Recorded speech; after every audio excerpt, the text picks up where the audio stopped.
No, naka-vlog ka. Video ka pala. Yan, hello guys. Yan guys yung pupukan ang tawag sa amin. Hindi ko alam sa iba kung anong tawag nito. Basta sa amin itong kulay na to. Yan. Pupukan ang tawag sa amin sa Quezon, sa Infanta. Yan pagkakaalam ko. Yan si Kuya nagtatanggal siya ng mga huli niyang kasag, pupukan, saka alimango. Nagpapain sila araw-araw guys. Iyan ang pinagkakakitaan nila diyan sa Antikin. Kahit papaano nakakaraos naman sila dyan. Diba ang dami. Marami na rin namang huli. Yan guys, mamaya bibilhin ko siya. Kasi lalahokan ko ng gagawin nating panlahok sa sinantol. Kaya yan guys.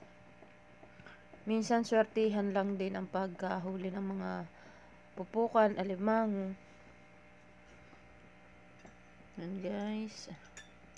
Diba? Yung mga pamain nila. Pumapasok dyan yung mga pupukan, alimango.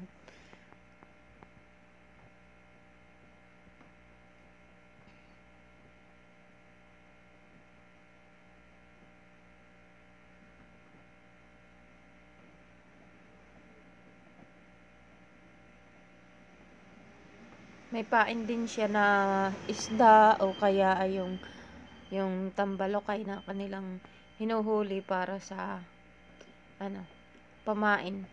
Para pamain nila diyan. Para pumasok yung mga alimango, kasag at saka pupukan. Minsan may isda din guys na pumapasok diyan.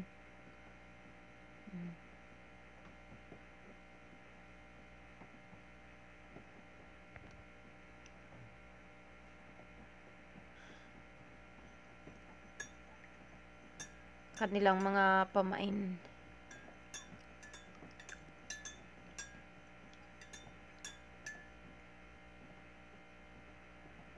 Ayan ang kanila kinakabuhay sa ingas.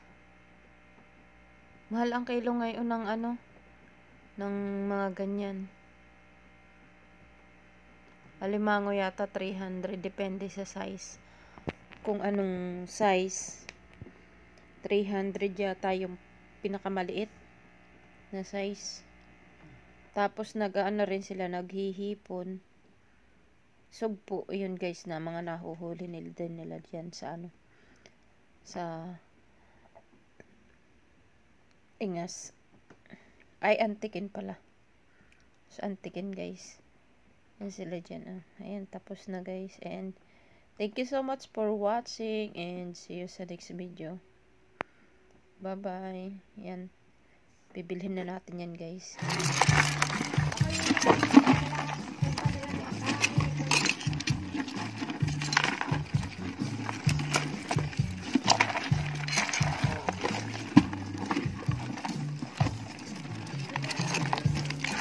Magkano ang kilo na? Ano ba yan?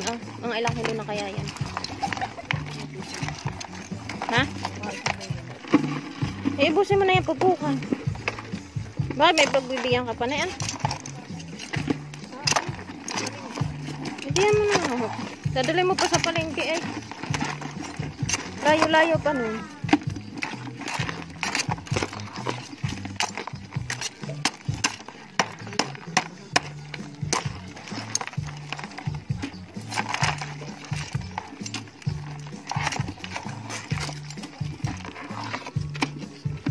Nagpa-vlog ka na naman? Hindi ka pa upload. Pag nasa Taiwan na ako.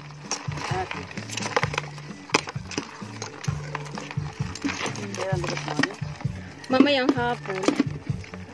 Hindi, may patrabaho naman ako sa Laguna.